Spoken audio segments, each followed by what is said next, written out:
Hi everyone, my name is Michelle. I'm a therapist in the Seattle, Washington area with my practice, Next Chapter Counseling.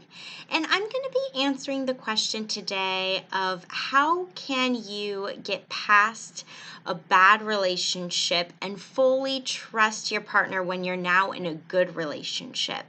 Basically, if you have a history of being in bad relationships before, and now, luckily, thankfully, you find yourself with a really healthy partner, how can you have it be that you can just fully dive in and trust the person that you're with now without letting all of the baggage from your past interfere? And this is something that I see and hear about a lot in the work that I do with clients. They find themselves in a much better relationship, but they feel like the past still haunts them in one way or another.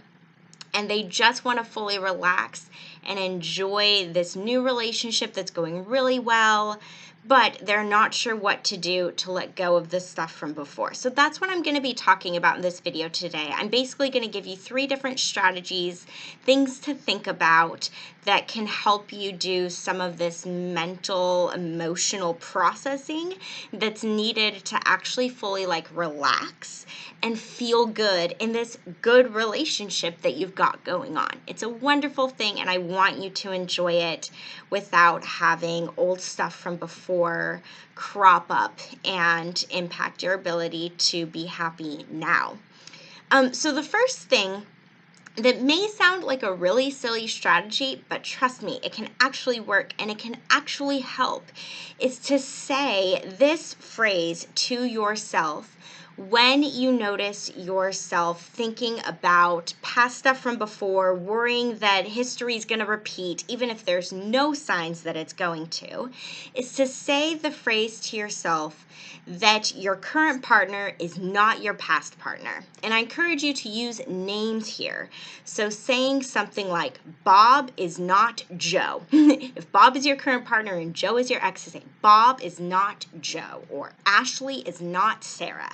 And to say that to yourself, whatever it is, my current partner is not my past partner, with whatever names apply to the real people in your life. I'm just making names up here. But to actually say that to yourself, because the way that our brains work is that our brains try to connect dots. Our brains make connections between different people and different events because this is how we make sense of the world. Our brains are constantly looking and scanning for similarities and to see if new information matches up with old information. And if we say that to ourselves, you can say it out loud if you want to, but even just saying it internally of this person is not that person, it really helps. You can also say that if you realize that, you have some stuff going on with thinking that your partner is going to treat you like your parents did or things like that, you can say, Joe is not my dad. Ashley is not my mom. Whatever it is, this person is not going to treat me the way that that person did. They are separate. They are different. They are unique individuals, and my relationships with each of them are unique. So that can be an important thing to say to yourself to kind of break that old way of thinking and to remind yourself that the person you're with now is not your ex or is not anybody else in your past who has hurt you. So that's the first strategy that I recommend. The second strategy I recommend is to really ask yourself what it is that you're afraid of. If you have these times where it's like, oh, this relationship is so good, and so I don't know why it's so hard for me to just relax. I'm just on edge all the time. I'm just waiting for the other shoe to drop. That's something I hear regularly. I'm just waiting for the other shoe to drop. How can I let go of that way of thinking? Is to really look inside and do some reflecting to think about, what is it that you are afraid of? What's the fear here?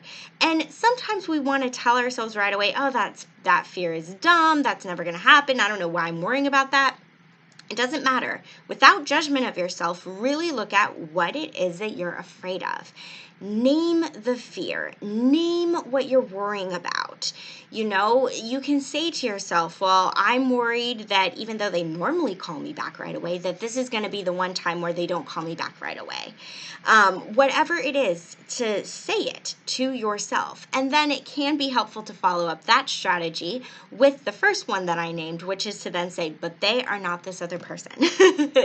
But to look at what the fear is really about, to go down that rabbit hole ever so slightly, which can feel kind of scary to do, but if you don't face the fear or say what it is or acknowledge it or look at it in any kind of way, chances are it just grows bigger and bigger until it gets your attention.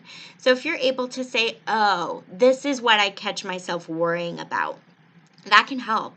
You can also say to yourself, what is the true likelihood of that happening, right? What's the likelihood that they're not going to call you back? What is the likelihood that they're going to forget the plans that they made with you? What is the likelihood, again, based off of your previous experience with this person, which is hopefully pretty good experience where they have shown up for you, what's the likelihood that they're going to let me down in the way that I'm worrying that they will? And that can maybe help too, of like, they've called me back every single time that I have called them before. They'll probably call me back this time. There's a pretty low percentage that they're not going to call me back. And then that can help calm the fear a little bit. So ask yourself what it is that you're afraid of and take a good look at that so that you can hopefully calm the fear somewhat. And then the final thing that I recommend, the third strategy that I'll name, is that it's so important to pause and cherish and acknowledge the good things that are going on in this relationship, big or small. It can be a wonderful practice to take like this quick mental inventory at the end of your day to be like, what good interactions happened with us today? What were the good things that we did or the nice things that they said to me or whatever it is? Truly acknowledge every bit of good along the way. Again, like I said with the first strategy, this acknowledgement is really important because it starts to rewire our brain. When we are intentionally pausing to name things for ourselves, to say something internally, our brain's more likely to record that because it's a conscious thought, not one that's just passing through like so many of the thoughts that we have during the day that our brain filters out. If we really pause and if we say, what were the good things that happened today? Oh, we held hands when we were walking in the grocery store. Oh, they asked me how my day was going. Oh, they texted me a really sweet text. Whatever it is, our brain's going to be able to store that and remember it. And over time, we can start undoing some of those old neural pathways that were formed in your previous relationships so that you can really just fully enjoy the good relationship that you're in now. So naming that for yourself really helps in terms of creating a new experience. If you have a question for me about love or relationships, send me an email, nextchapter.michelle@gmail.com, and I'll answer it in a future video. Thanks, everyone.